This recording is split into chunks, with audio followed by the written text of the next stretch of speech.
So if you had to assess brand Modi in that framework, how do you assess him? People quite often ऐसा समझते हैं कि यही हमारे घर के मुखिया हैं. Are Gandhi is a liability today for the Congress? नहीं, ये as a political brand. I know. So इसका जवाब जो है दो फोल्ड में है. Where do you see the BJP gaining? Where do you see the BJP losing, if at all? Yeah. And where do you see the opposition having some chances? Okay. So there are about 257 seats. I classified these states in one group जहां पर कि BJP ने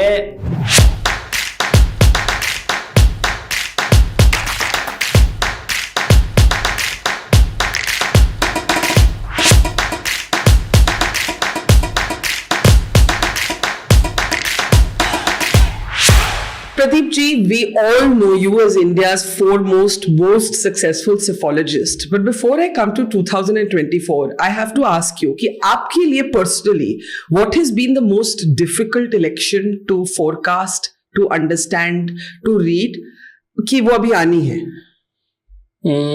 Haryana assembly election 2019 अच्छा was difficult, and assembly election of Punjab 2017 was very fascinating for us because results were totally in a different direction what we have thought of, but still we could manage to call it correctly.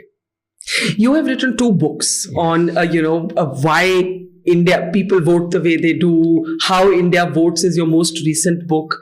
Do you think that people tell pollsters the truth about who they are going to vote for? Because बहुत debate चलती है, हर बारी चलती है. Access My India has a great track record, but often polls get it totally wrong.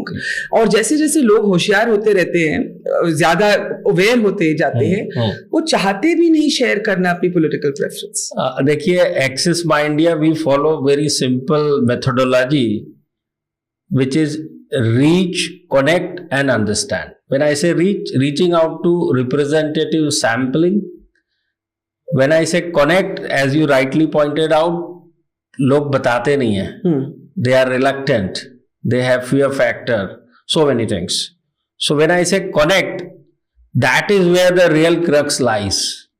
If you try and bring some value proposition to them, and that is what we try and do, some kind of a value proposition. We cannot go in a straight way whom you are likely to vote or whom you have voted for. Right. तो वो हम कभी नहीं करते हैं. हम कोशिश करते हैं, पूछते हैं कि आपकी समस्याएं क्या है, इश्यूज क्या है, लाइक्स क्या है, डिसलाइक्स क्या है, एस्पिरेशंस क्या है, और आपको क्या लगता है इन सबका समाधान कर पाने में कौन उपयुक्त है, और उसके हिसाब से हम उनसे कनेक्ट करते हैं. कंफर्ट लेवल आता है जब दोनों पार्टी के बीच में, तो insight start flowing in seriously and meaningful. So now, this is the connect. So I'm going to come later to how and why you got interested in this. But आप हमारे साथ हैं और तो हमारे सारी audience will want to know. Prime Minister Modi has given a call for अब की बार 400 पार. It has been described as a unrealistic but not impossible slogan by many people. Is that how you see it, or do you see it as more rhetorical? None of this. See, in any election for that matter, सबने एक अपना agenda set करना होता है जिसको आप message कहते हैं. एंड मैसेंजर होना चाहिए, of course in this case prime minister Modi. So they have set their agenda. अब की बार 400 पार, जैसे आपने पुराने समय में देखा होगा बीजेपी का अब की बार अटल बिहारी. यस, है ना? जी जी. तो इस तरह से एक मैसेज इज इंपॉर्टेंट जिसके अराउंड सारा का सारा कैंपेन इवॉल्व और रिवॉल्व होता है. तो उन्होंने एक अपना एजेंडा सेट किया. पिछली बार एनडीए की 352 सीट्स थी जी. तो एक मामूली 10% उसमें बढ़ोतरी तो हर नजरिए से देखी जानी चाहिए. तो that is how he set the target of 400 and उसको लेके कम्युनिकेट कर रहे हैं और उसको लेके ट्राई कर रहे हैं, जो कि किसी भी पॉलिटिकल पार्टी का एक नैरेटिव होना चाहिए. जी, लेकिन अगर हम 2014 का चुनाव देखें, it was a vote for change. You know, it booted out the UPA, it brought in the Modi government. 2019 in many ways was a national security election. It was held against the backdrop of Pulwama and Balakot. मैं ये नहीं कहती कि वही सिर्फ मुद्दा था, but that was in many ways a defining framework. अगर आप 2024 का चुनाव देखें, what is the defining framework according to you? Is it the mandir? Is it the governance and the record of the Prime Minister? What is it? I would say only one, which is delivery. बाकी सब चीजें, Delivery means performance. delivery means performance to the largest or section of society. जो सबसे ज्यादा impact कर सके लोगों के जीवन में, वो मुद्दा काम आता है। मैं ये नहीं कह रहा कि ये मुद्दा काम आता है या वो मुद्दा काम नहीं आता, आप नेशनलिज्म कह लीजिए या जो भी कह लीजिए, बट सवाल ये उठता है कि what are you for as a leader. जो पब्लिक आपको चुनती है तो वो आपको क्यों चुनती है? You are a public representative, जन प्रतिनिधि। तो यदि आप उनकी समस्याओं को, उनके विषयों को ना जाने, रिजोनेट ना करें, उसको राइट फोरम में लेके ना जाएं और उसके लिए अप्रोप्रिएट सॉल्यूशन डिलीवरी ना करें। सॉल्यूशन हो सकता है, बहुत अच्छे हो सकते हैं, but unless it is delivered, no point, बात ही रह जाएगी। तो दैट इज व्हाट यू से कथनी एंड करनी, सेइंग एंड डूइंग। तो जनता उसी तरह से देखती है, क्योंकि आप ये मान लीजिए जो 100 वोटिंग मशीन के अंदर आते हैं, टर्न आउट 100 में से 67 आए, 2/3 आए, 2/3 का 80%, जो 100 वोट आए उसमें से 80% लोगों का जीवन गवर्नमेंट ऑफ द डे के ऊपर डिपेंड होता है, डायरेक्टली और इनडायरेक्टली। तो दे elect and select government or leader for that matter very carefully, because their livelihoods depend on them, right from road, electricity, water, education, PDS, public distribution system, farm related what do you call it, suvidhaएं और व्यवस्थाएं, everything. If that is the case, then why do emotive issues work? Why emotive issues have their place? Yes, it does, but limited to 10 to 20%. So you're saying most people vote for party A or party B basis on how it impacts their daily life? Yes, absolutely, not a single % doubt in this. So if you were to assess Brand Modi in that framework, how do you assess him? Brand Modi is known largely as a delivery man, a man who resonates very well with the masses, a man who understands the pulse of common man, a man who works 24/7 or seem to be work 24/7 only for them, and not having family adding value to this. So these are the phenomena which people quite often ऐसा समझते हैं कि यही हमारे घर के मुखिया हैं, बिकॉज पिछले 10 सालों में द काइंड ऑफ डिलीवरी उन्होंने घर तक पहुंचाई है। बरका आप लोगों को लगेगा कि मैं कोई बीजेपी का स्पोक्स पर्सन हूं। आप ये देखिए, आप सोचिए जरा, इस पे विचार कीजिए। ये तो पता है कि 70% जनसंख्या रूरल में होती है, 30% अर्बन। व्हेन आई से अर्बन, यहां पर लोगों के बहुत से अपने अपने डेफिनेशंस हैं। व्हेन आई से urban 30%, 6,500 plus cities and towns. It's not 8 metros, it's not 25 major cities, it's not 100 cities. एक स्टेट में 4 से 5 जिसको आप एयरपोर्ट सिटी कहते हैं, नो 6,500। मीनिंग इस 30% का जो एब्सोल्यूट 1/3 है, which is 10 points, and 70% rural, ये 80% रूरल और पुअर है, और इनकी जो जिंदगी है वो कहते हैं कि less than $100 a month even today. That's the reality. तो अब मोदी ने क्या किया, आप ये सोचिए कि इस 80% के घर में पानी नल से नहीं आता था। ये लोग काऊ डंक या कोल के ऊपर खाना बनाते थे। इसमें से 50% वुमेन के तो बैंक अकाउंट बहुत ही कम मात्रा में थे। ठीक है, इंडिया पुरुष प्रधान देश है कहते हैं, तो महिलाओं को अपने घर के मेल मेंबर के ऊपर, चीफ वेज अर्नर के ऊपर डिपेंड होना पड़ता है। उनके सामने you know the kind of state they are in. Indira Awas Yojana पहले से थी, इंदिरा गांधी के समय से, बट उसके अंदर जो scale, speed and spread phenomenal, आप खुद वुमेन हैं, एक वुमेन जिसके हाथ में कुछ पैसा ना हो और उसके नाम के ऊपर यदि घर हो जाए, हम बड़े संपन्न लोगों में भी वुमेन के पास यदि उसके नाम पर मकान हो जाए, उससे बड़ा प्लीजर आप कोई सोच सकते हैं? तो कहने का मतलब क्या हुआ कि नल से जल की कल्पना, शौचालय की कल्पना, आपका आवास विच इज हाउसिंग पहले भी थी।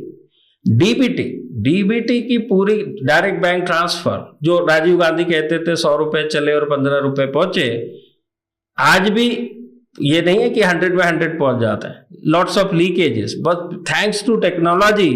और जो डीबीटी है वो जब पी चिदम्बरम फाइनेंस मिनिस्टर थे यूपीए गवर्नमेंट में, ये उनकी कल्पना है। उन्होंने सारा डिजाइन खाका बनाया था, कुछ हद तक शुरुआत भी हो गई थी, बट आप किसके खाते में ट्रांसफर करेंगे?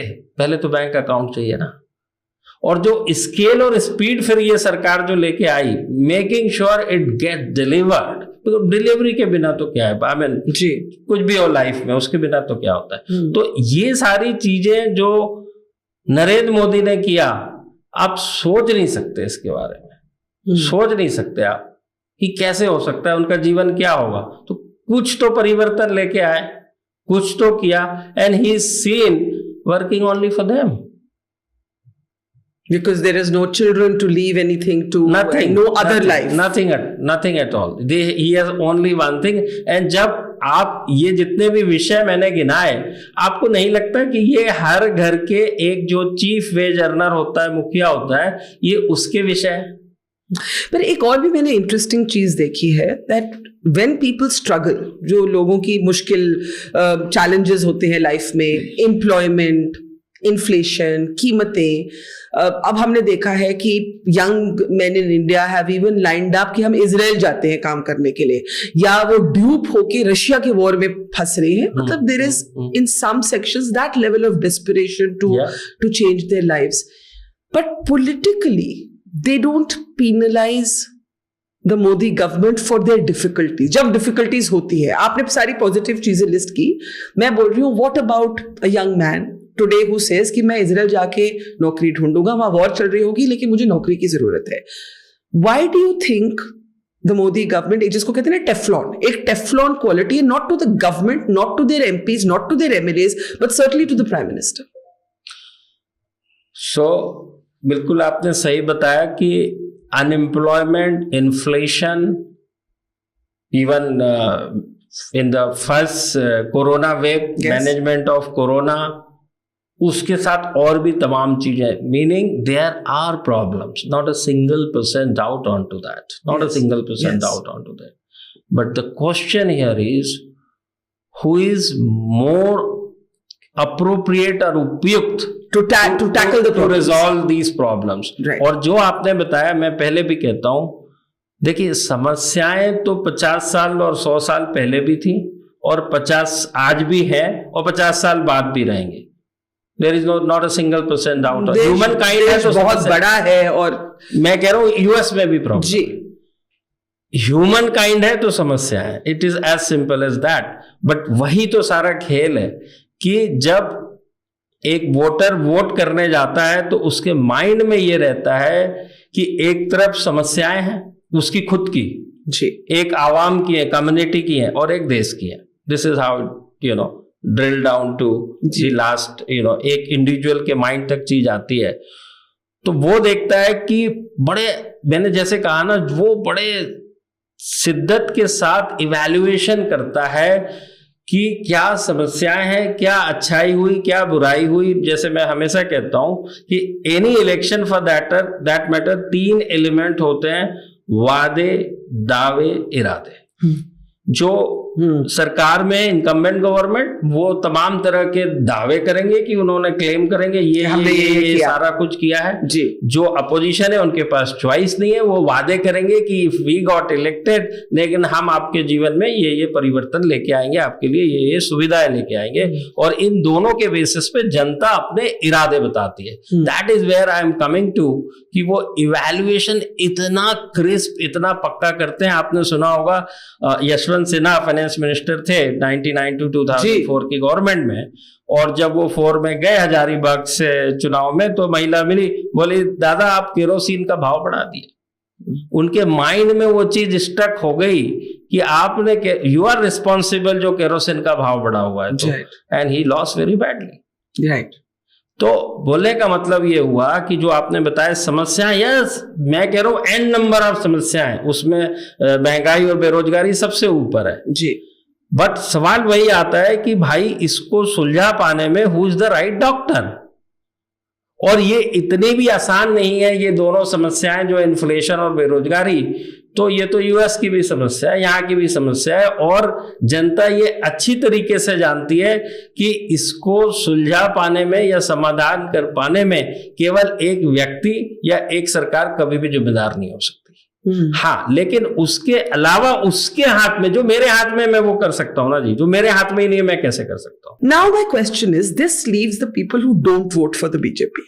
And I think you were telling Raj Chengappa at India Today that if you look at it in vote percentage, आपने कहा था कि 37% अगर BJP को गया roughly last time, then there is this whole remaining portion or percentage of India's population that did not vote the BJP. But of course, we have the first past the post system, so vote share only tells you that much.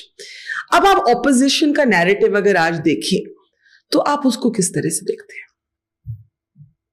देखिए, आप opposition, as a opposition जब आप election में जा रहे हैं तो आपको करना क्या है, राइट? आपको एक नैरेटिव सेट करना है, आपको एक रोड मैप दिखाना है, राइट, कि इफ वी वर इलेक्ट, हमको आपने यदि जिता के भेजा तो हम आपके लिए क्या करेंगे। और जैसे बोलते हैं ना कि एक डॉक्टर यदि वो न्यूरो सर्जन है और न्यूरो से रिलेटेड बात करेगा तो उसकी तो सब सुनेंगे। जैसे ही एक डॉक्टर न्यूरो सर्जन हार्ट की बात करने लगता है तो उसको सुनने का जो इंटरेस्ट है वो चला जाता है, बहुत कम होता है, ना कह रहा जी। तो उसके लिए जरूरी है कि एक लीडर चाहिए होता है अपोजिशन में ऑलवेज, जिसको आप कहते हैं एक मैग्नेट चाहिए होता है। चाहे इंदिरा गांधी हो, चाहे जवाहरलाल नेहरू हो, चाहे महात्मा गांधी हो, और चाहे आपके अटल बिहारी वाजपेयी हो, या जो भी हो, बिना मैग्नेट, या वीपी सिंह हो, बिना मैग्नेट के आप लोगों, यानी इलेक्शन क्या है, election is winning hearts of the people and it can not be fake. मैं ये हमेशा कहता हूं, तो इसीलिए वो मैंने डॉक्टर की एनालॉजी ड्रा करी कि वो फेक या सीरियसली देखा जाना चाहिए, तब तो आपकी बातों में लोग बिलीव करें। जो 14 में मोदी ने कहा आपने उनको 60 साल दिए, मुझे 60 महीने दे दीजिए, and backed by some kind of a performance wherever whatever, तो वो बहुत जरूरी होता है। अब अपोजिशन की जब बात करें आप, तो सामने मेजर अपोजिशन पार्टी कांग्रेस है, बट दिक्कत ये है कि कांग्रेस आज जब फोर फ्रंट पे, तो उनके पास बैक करने के लिए लेगेसी जो है, नेगेटिव लेगेसी आज की डेट में ज्यादा नजर आती है, बिनिस्बत पॉजिटिव के भी बहुत कुछ है। नरसिम्हा राव गवर्नमेंट का परफॉर्मेंस इतना जबरदस्त था, I would say that is the turning point of Indian economy, but Congress ही खुद ही बात नहीं करना चाहते उसकी, फॉर देयर ओन, उनके अपने कारण है जी। तो भाई जो आपकी स्ट्रेंथ है आप उसको शोकेस तो करेंगे ना एज अ मार्केटिंग जी, तो वो वहां पर बहुत बुरी तरह से मिसिंग है। ना ही क्रेडिबल फेस है, ना ही क्रेडिबल पास परफॉर्मेंस है जिसको कि आप शोकेस करना चाहते हैं, और उसके बेसिस पे आप एक रोड मैप बना के जनता के सामने जाएंगे और वोट सीख करेंगे। दूसरी जो अपोजिशन पार्टीज हैं उनकी क्रेडेंशियल्स बहुत अच्छी है, इंडिविजुअल भी जबरदस्त हैं, चाहे ममता बनर्जी की बात कर लीजिए, चाहे नीतीश कुमार की बात कर लीजिए, चाहे आप जिसकी भी बात कर लीजिए, they have a at least better credential to showcase. So are Gandhis a liability today for the Congress? नहीं, as a political brand. I know. So इसका जवाब जो है दो फोल्ड में है। क्या दिक्कत है कि जो गांधी या एक जो आइडियोलॉजी है, which is a thought process, एक काम करने का तरीका जी, वो आपको देखना होगा वो कहां से ड्राइव हो रही है। वो ड्राइव हो रही है कि हम सब एज इंडियन आजादी के पहले राजा महाराजा और वो लोग रूल करते थे, सिस्टम क्या था कि राजा का बेटा राजा, और उसी से चलते चलते आप आगे बढ़े। उसके बाद आजादी मिली, चलिए महात्मा गांधी ने नेहरू को डिक्लेयर कर दिया प्राइम मिनिस्टर। उसके बाद चूंकि हमारे जीन्स में वही, हमारे घर की बात ले लीजिए, वही होता है। हम घर में भी तो उसी तरह, कुछ बिरलों को छोड़ दीजिए, नारायण मूर्ति जैसे लोगों को, बाकी तो आप पाएंगे सारे कॉर्पोरेट्स में बाय एंड लार्ज यही है। तो वो हमारे जीन्स में है जी, और वही कांग्रेस में ट्रांसलेट हुआ। तो अब वो जो सॉफ्टवेयर था वो 91 में चेंज हुआ, तो देखिए सारा का सारा कुछ चेंज हुआ। Thought process got change, professional Manmohan Singh ji को वो लेके आए, फाइनेंस मिनिस्टर बनाया और he done the tricks. Correct. But somehow उसके बाद वापस हम उसी लेगेसी इशू में चले गए। तो मैं हमेशा कहता हूं कि जो नया जमाना है, नई मशीनरी है, अब आप उसको पुराने सॉफ्टवेयर से नहीं चला सकते। This is where the disconnect is. But दिक्कत यह है कि Gandhi unites the congressman, the party. अब तो नहीं ना। अब एक्सोडस देखिए किस लेवल पे हो रहा है। एक जमाने में ये कहा जाता था Gandhi is the glue, which is why you can't have a different face. But is that still the case? It is, because जैसे ही गांधी बाजू होते हैं वो आपस में लड़ने चालू हो जाता है। आप गहलोत वाला जो एग्जाम्पल है, जिस समय कांग्रेस का नेशनल प्रेसिडेंट का election, correct, and he was declared as a candidate, but क्या इन फाइट की वजह से ही वो घटना नहीं घट सकी, which is quite evident, right. Kharge ji को उन्होंने बनाया, आप भी जानते हैं, हम भी जानते हैं, सब जानते हैं कि Kharge ji versus Shashi Tharoor professionally he is far better. दोनों तो साउथ इंडिया से आते हैं, तो वो क्वेश्चन भी खत्म हो गया कि भाषा और रिजोनेट पूरे हिंदुस्तान के साथ। तो आई वुड से भाषा के हिसाब से तो शशि थरूर ही बेहतर है। बट समहाउ वही गांधी वाली चीज ड्राइव हो रही है, वही थॉट प्रोसेस ड्राइव हो रही है, वही डिसीजन मेकिंग। सी एक, जब आप किसी पार्टी या व्यवस्था के लीडर होते हैं तो सारा का सारा खेल डिसीजन मेकिंग का है। तो यदि डिसीजन मेकिंग अभी भी by family style and by the family ली जा रही है, तो परिवर्तन कहां से होगा? मैं सबको एक सिंपल बताता हूं भाई, आप उसी रास्ते पे चलेंगे तो वो उसी डेस्टिनेशन पे ना पहुंचेंगे, कहीं और कैसे पहुंचेंगे? What is different according to you in the BJP's decision making? वहां पे भी आजकल कहा जाता है कि दो लोग सारे फैसले लेते हैं, मोदी जी और Amit Shah ji.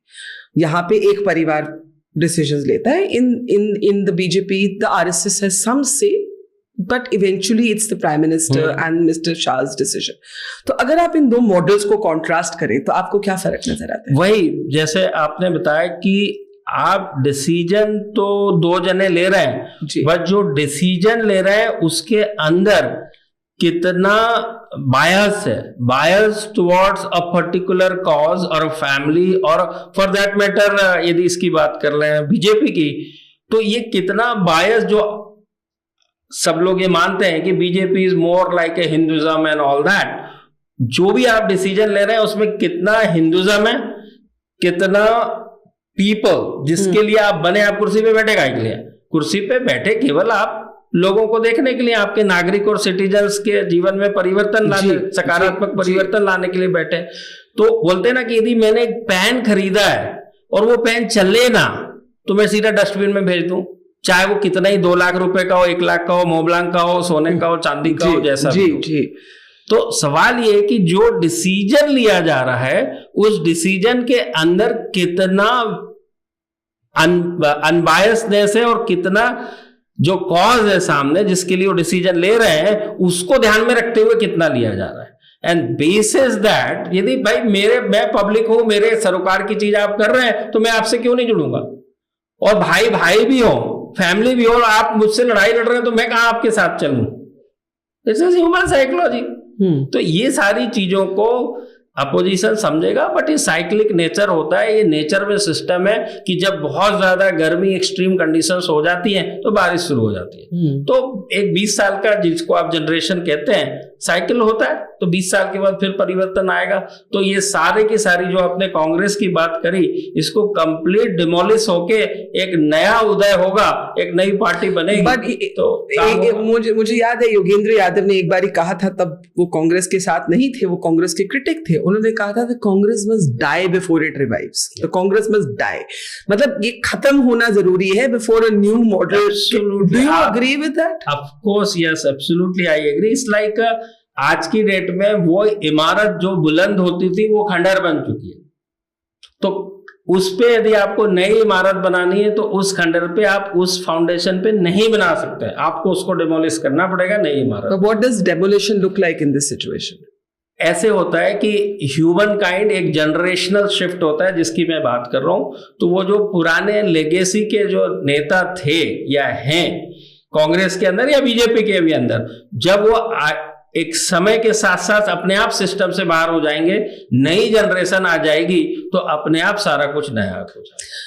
Opposition makes the allegation that we don't have a level playing field. कभी वो electoral bonds की बात करते हैं, कभी वो weaponization, जिसको वो कहते हैं weaponization of enforcement directorate की बात करते हैं।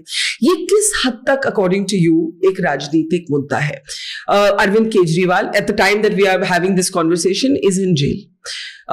बड़ी रैली हुई, इंडिया अलायंस के जो इंडिया ब्लॉक के पार्टीज हैं वो इकट्ठे आए, उनके वैसे जो भी कॉन्ट्रडिक्शंस हैं उन्होंने कुछ घंटे एक तरफ रखा। Do people feel sorry for jailed leaders? Again, जैसे आपने बताया कि ये ईडी या जो भी है गवर्नमेंट एजेंसी सीबीआई का दुरुपयोग या उपयोग किस तरह से लोग देखते हैं और किस तरह से होता है, तो मेरा ऐसा मानना है जो भी पावर में होता है, पावर का मतलब ये सरकार में है तो सरकारी व्यवस्थाओं को आप इस्तेमाल करेंगे, आर्म सिमुलेशन टूल्स जो भी अवेलेबल है सरकार के पास। तो जब कांग्रेस थी वो भी इस्तेमाल करते थे, या कोई भी गवर्नमेंट थी वो भी इस्तेमाल करते थे, ये भी कर रहे हैं।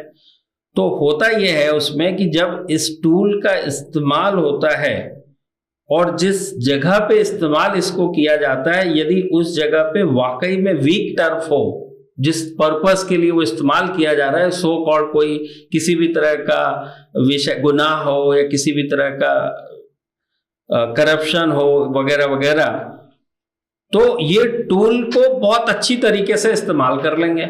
और फिर ये भी होता है कि टूल तो टूल है, आप कितने एफिशिएंटली उसको इस्तेमाल कर रहे हैं, this is to be seen. और आज के जमाने में हो ये रहा है बिकॉज थैंक्स टू टेक्नोलॉजी हम सब इंफॉर्मेशन युग में जी रहे हैं, तो इतनी सी बोलते हैं ना, एक कांच का गिलास भी यदि टूट जाए तो पूरी दुनिया को पता चल जाता है। तो अब पता ज्यादा चल रहा है, पहले भी होता था बट पता कुछ ही लोगों को चलता था और उसकी चर्चा करने के प्लेटफॉर्म नहीं थे जी। अब सोशल मीडिया आ गया फ्री में जी चाहे बात भी करनी है फोन पे भी तो आपको पैसा लगेगा, आप क्यों बात करेंगे इन विषयों की जिसका उससे कोई लेना ही देना नहीं, आपका सरोकार ही नहीं।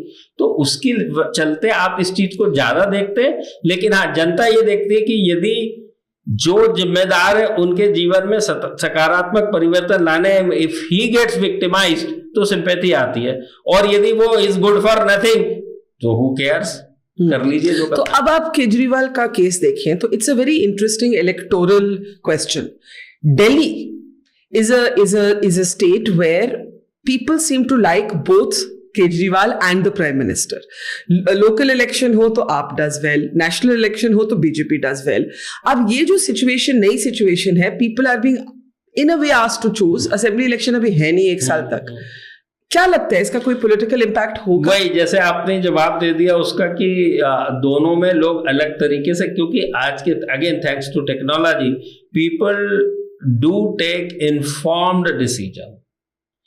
अब उनको अच्छी तरह से पता है ये रोड अच्छी या खराब है तो इसके लिए कौन जिम्मेदार है, म्युनिसिपैलिटी, स्टेट गवर्नमेंट और सेंट्रल गवर्नमेंट, उनको अच्छे से पता है ये रोड किसकी जिम्मेदारी है। तो जैसे आपने कहा कि जनता केजरीवाल को स्टेट इलेक्शन में और अभी एमसीडी में भी पिछले दिनों चाहा और इलेक्ट किया, बट नेशनल इलेक्शन में हमने 2 बार देख लिया 7 की 7 सीटें जो है वो BJP. Will the alliance with the Congress make any difference? Even alliance के दोनों के वोट जोड़ दें तो सब जगह बीजेपी का 50% से ज्यादा वोट था पहले भी जी। तो फर्क तो पड़ेगा, थोड़ा तो फर्क पड़ता है सिंपैथी का, बट सवाल है कितना फर्क पड़ेगा, क्या ये निर्णायक होगा? आज की डेट में मुझे ऐसा नहीं लगता कि ये निर्णायक इन फेवर ऑफ अपोजिशन होगा, मुझे नहीं लगता।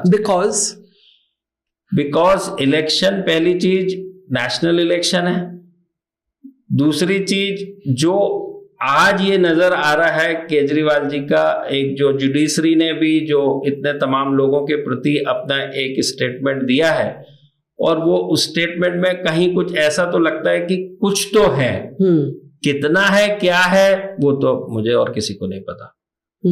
तो जब तक उसका निर्णय ना आए दिस साइड और दैट साइड, तब तक जनता भी जो है अभी बीच में बैठी हुई है, जैसी पहले थी वैसी अभी है।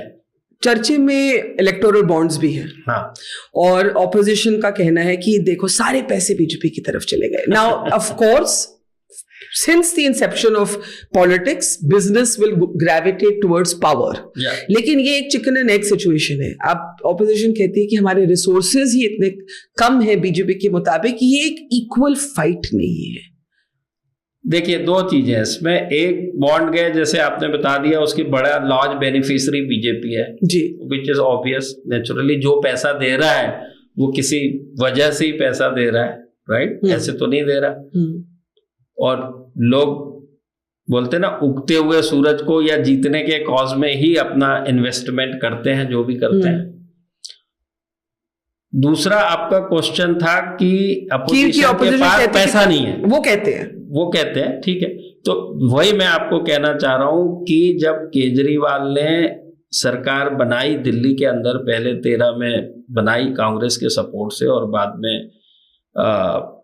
15 में सरकार फुल मेजॉरिटी के साथ बनाई, उनके पास कहाँ पैसे थे? जैसे मैंने अभी एग्जाम्पल दिया शरद यादव का, उनके पास कहाँ पैसे थे?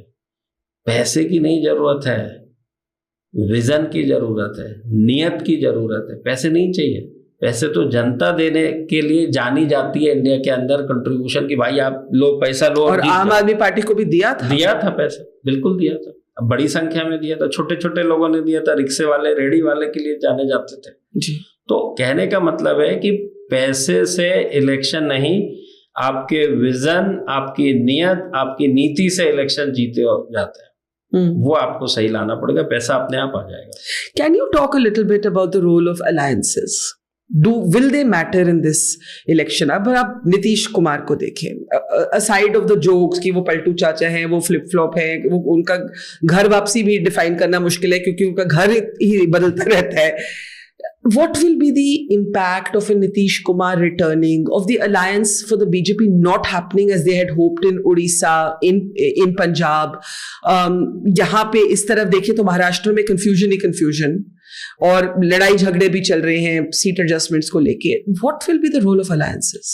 See, पहले अपोजिशन के पॉइंट ऑफ व्यू से अब अलायंस की बात करते हैं। जैसे मैंने कहा ना कि आप जो डिसीजन ले रहे हैं, जो नीति बना रहे हैं, to the extent of forming the alliance. Again, आप दोनों जने, जो भी दो अलायंस पार्टनर हैं, दोनों जनों का जब तक वेस्टेड इंटरेस्ट पार्टी नहीं फैमिली होगा या इंडिविजुअल होगा तो फिर बात नहीं बनेगी। मैं यही कहता हूं कि कंट्री के अंदर इतने सारे छत्रप हैं, राजा हैं, पर दिक्कत यह है सबको महाराजा बनना है। सब कैसे बन सकते भाई? एक ही तो बनेगा। एक समस्या ये है। दूसरी समस्या ये है, जैसे कि 2015 में अलायंस फॉर्म हुआ कांग्रेस, नीतीश एंड लालू।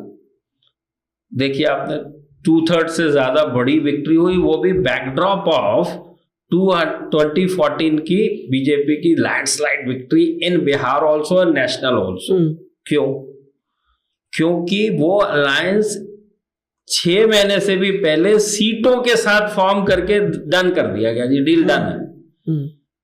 क्योंकि नीतीश कुमार बीजेपी से निकल के 13 में जैसे अनाउंस किए वो उधर आए थे, लालू जी स्ट्रगल कर रहे थे पिछले 2010 सालों से, पावर के बाहर थे, तो उन दोनों के पास कोई चॉइस नहीं थी, और कांग्रेस तो बिहार में ऑलमोस्ट हाशिए पे पहले थी।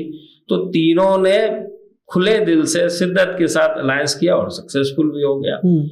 वही चीज नीतीश कुमार जी ने अभी रिपीट करनी चाहिए। ऑल इंडिया के केस में कोशिश भी की, मेहनत भी की, बट आप ये देखिए कि ऑल ऑफ सडन किसी ने आया और बोला कि हम एक काम करते हैं, खड़गे जी को प्राइम मिनिस्टर बना देता, जो कि उनको अच्छा नहीं लगा।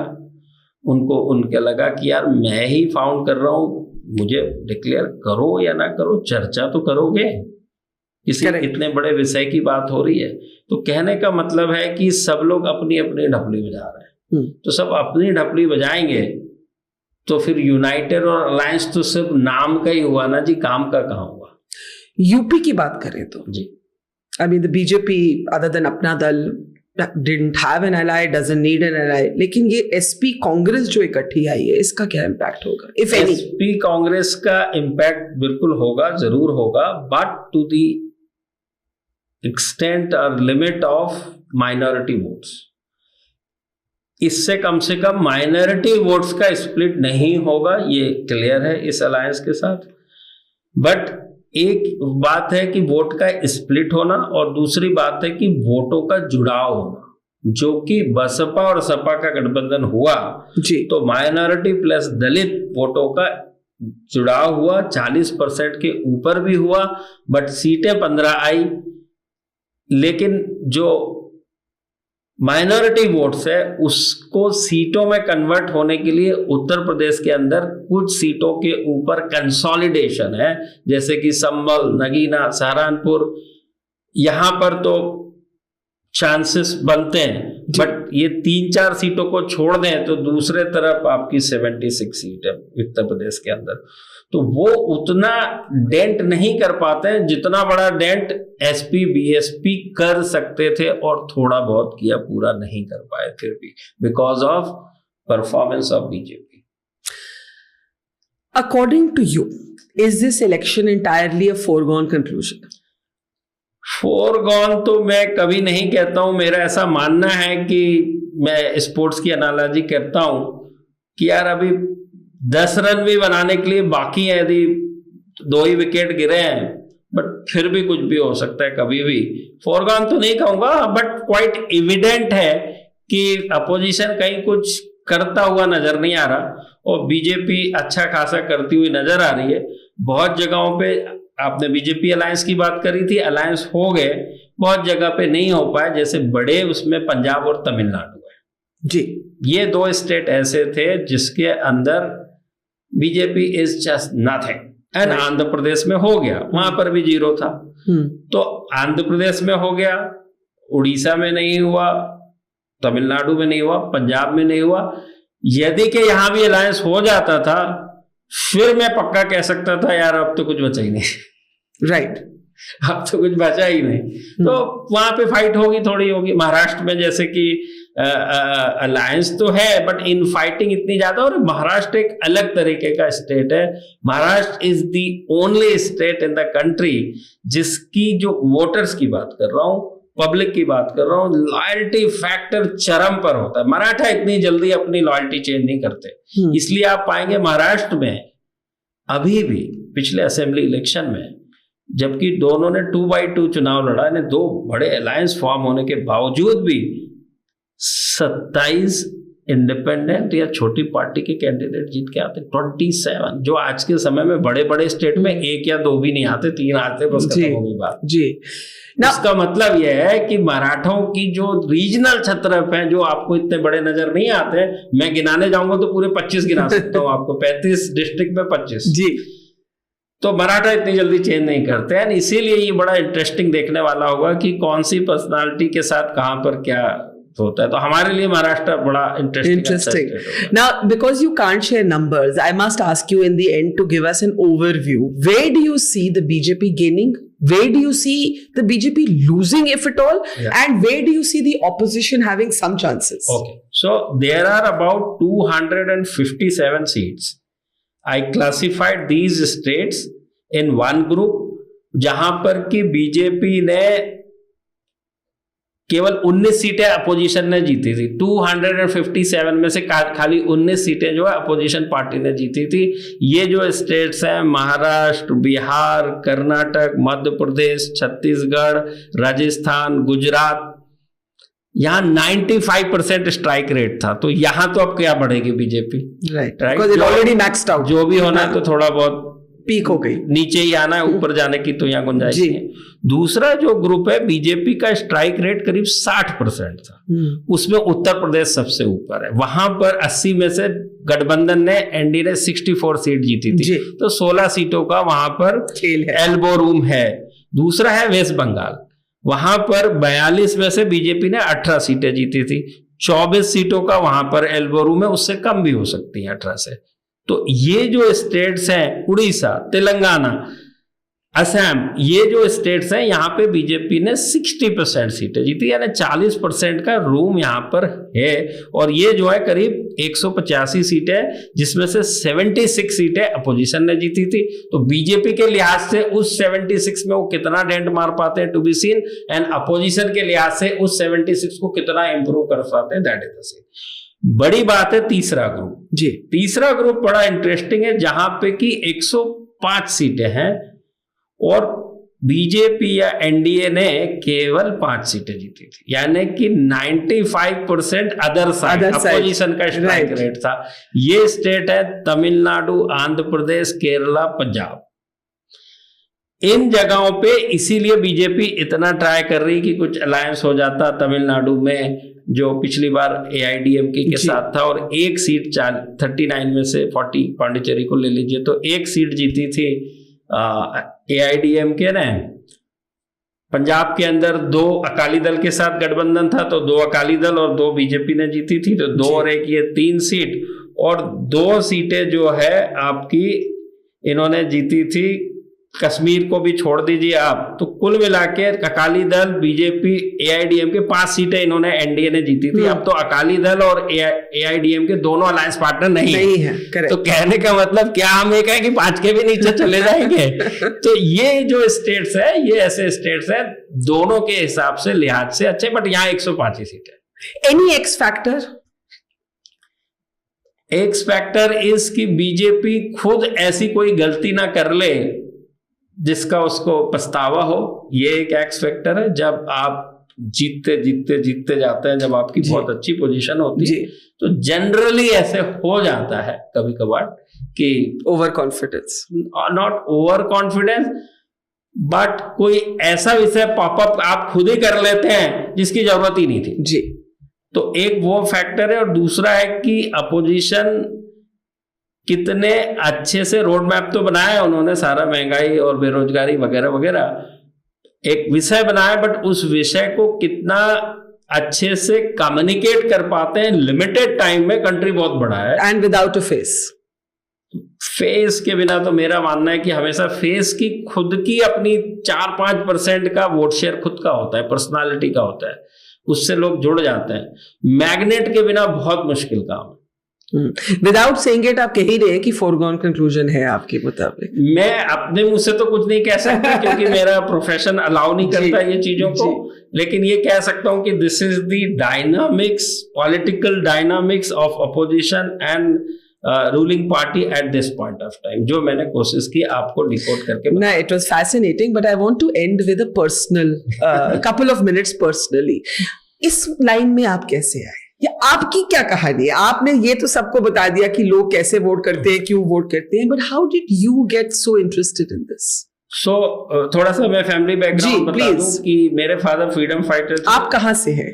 मैं कहने को मध्य प्रदेश से हूँ, मेरा जिला बालाघाट है, असेंबली कंस्टिट्यूएंसी वारा सिवनी आती है, जिससे लास्ट टाइम शिवराज सिंह जी चौहान के साले ने कांग्रेस में शिफ्ट होकर कांग्रेस की टिकट से चुनाव लड़ा था। ये वो असेंबली कंस्टिट्यूएंसी है, इंपॉर्टेंट असेंबली कंस्टिट्यूएंसी है। और फादर मेरे फ्रीडम फाइटर थे जी, पोएट थे, राइटर थे जी, गांधी जी के साथ सेवाग्राम में काम किया। तो उनका क्या विजन होगा कि एक दिन अपनी प्रेस होनी चाहिए, एक मीडिया हाउस होना चाहिए। तो उन्होंने मुझे प्रिंटिंग टेक्नोलॉजी में शामिल कर एडमिशन दिलवाया, ये कहते हुए कि यार वो सिविल, मैकेनिकल, इलेक्ट्रिकल इंजीनियर क्या बनना है, वो तो इतने सारे जी, ठीक है।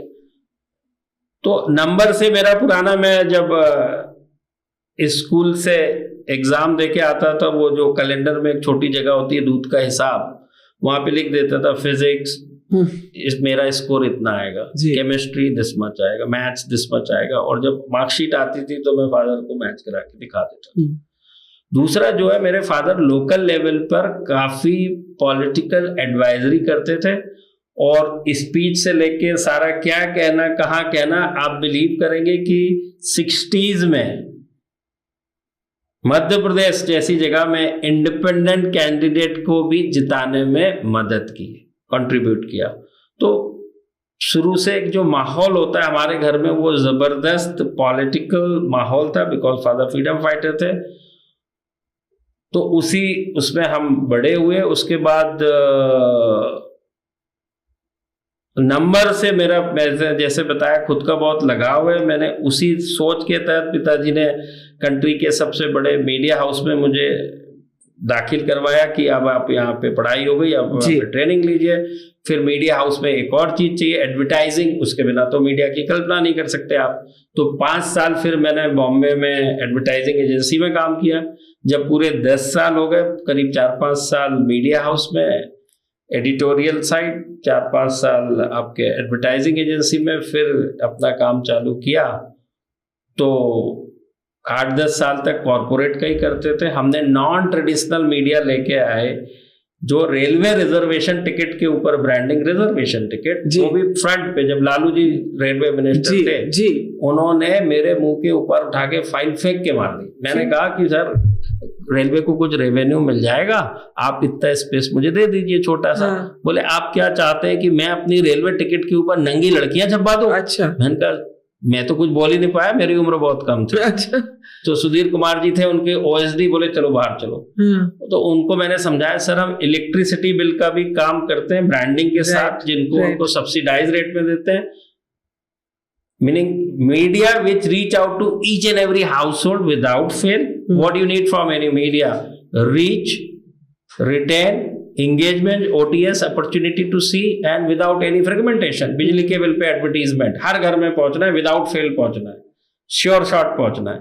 तो इतना बड़ा हम लोग लेके आए और करीब 6 स्टेट का काम करते थे। स्टेट के हर घर में जाता था। और gas bill of Indian oil, Indian का और HPCL का, वो भी किया। इसके बाद फिर रेलवे में मैं गया, और एक समय में हम to acquire these advertising rights we were paying 20 crore rupees to railway, 20 crore through tender process in all 16 railway zone. तो लालू जी ने जो फाइल फेंक के मारी थी, वो 15 दिन के अंदर सारे रेलवेज में नोटिफिकेशन पहुंच गया और टेंडर हुए। और एक समय में हम 16 में से 12 रेलवे जोन में ऑपरेट करते थे। अच्छा। And with the help of all this media, country में 25 करोड़ घर हैं, हम 21 करोड़ घर में श्योर शॉट पहुंच जाते थे। अमेजिंग। और उसके बाद मैं हार्वर्ड पढ़ने के लिए गया। वहां रॉबर्ट कैपलान मिले, अलग से एक सेशन होता था। Robert Kaplan is a person who was vice chairman of Goldman सैक्स। बाद में हार्वर्ड से जाने के बाद वो फेडरल बैंक के गवर्नर बने। तो उन्होंने मुझे कहा और समझा कि मैंने उनको अपना विजन बताया कि I want to connect with all 25 crore Indian household and resolve their problems. बोले you seems to be very good in connecting people, social element है, फैमिली बैकग्राउंड है, why don't you do the political advisory? अरे भाई, मैंने कहा मुझे तो कुछ भी नहीं पता पॉलिटिकल एडवाइजरी का, मैं तो एक कॉर्पोरेट का काम करता हूँ। तो 13 में उन्होंने, मई में मैं हार्वर्ड गया था, और दिसंबर के फर्स्ट जो टाइम इलेक्शन फोरकास्टिंग की, which is of Madhya Pradesh, Chhattisgarh, Rajasthan, and first election of Delhi. उस समय भी हमने अरविंद केजरीवाल आम आदमी पार्टी को 27 सीटें दी थी, उनकी 28 सीटें। तो this is how it started and fantastic, and now you are a Harvard Business School case study. Yes, yeah. तो 2019 इलेक्शन का जो रिजल्ट आया, फोरकास्टिंग हमारा था, हर एक स्टेट का वोट शेयर और सीट शेयर आइडेंटिकल मैचिंग था। They titled it operational miracle Harvard में। और केस स्टडी अभी पिछले दिनों में कई क्लासेस में पढ़ाई जा चुकी है, और अभी 2 अप्रैल को 2 OPM, honours president management program में वापस उसको पढ़ाया गया, डिलीवरी की गई। So this is the amazing journey, Pradeep ji. Thank you for this political masterclass. Looking forward to your forecasts in this election, and thank you so much for your time. Thank you very much, Bakha ji, for inviting me. Thank you. Thank you.